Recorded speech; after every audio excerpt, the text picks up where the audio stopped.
যে আমার বাবা যেরকম ভাবে নিঃস্বার্থভাবে আপনাদের পাশে থেকে আপনাদের সেবায় নিযুক্ত ছিল, আমিও আপনাদের সেবায় নিযুক্ত থাকব।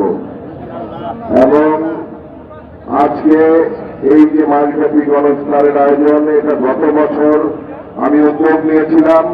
আমাদের নেতৃবৃন্দ সহ সকলেই, অনেকে আমার বন্ধু বান্ধব যারা শুভাকাঙ্ক্ষী আছেন তারা আমাকে সহযোগিতা করেছেন এবং সেগুলো এটা সম্ভব হয়েছে। আমরা গত রমজানেও কয়েক হাজার মানুষকে এই গাজীপুরে আমাদের যারা সুবিধা বঞ্চিত আছেন তাদেরকে আমরা ইফতার করাতে পেরেছি।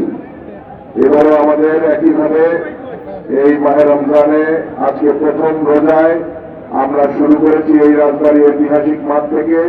এটা গাজীপুরের বিভিন্ন পয়েন্টে আমরা এই গণইফতারটা চালু রাখবো রমজানের মাসব্যাপী।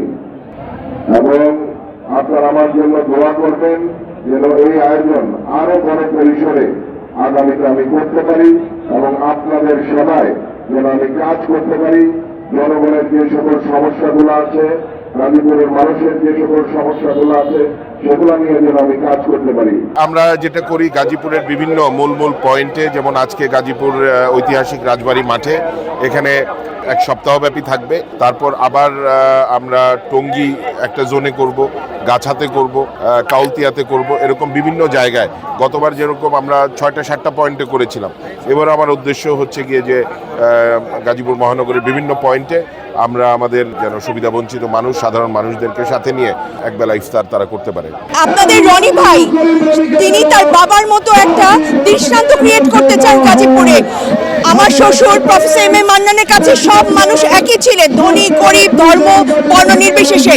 রনি ভাইও সেইটাই ক্রিয়েট করে রেখে যেতে চায় তার ভবিষ্যৎ প্রজন্মের কাছে। ইনশাল্লাহ আপনারা দোয়া রাখবেন আমাদের জন্য, আমরা যেন এটা সারা জীবন বয়ে বেড়াতে পারি। আজকে রনি ভাই এমপি হয়েছে এই জন্য করতেছি, ব্যাপারটা এরকম না।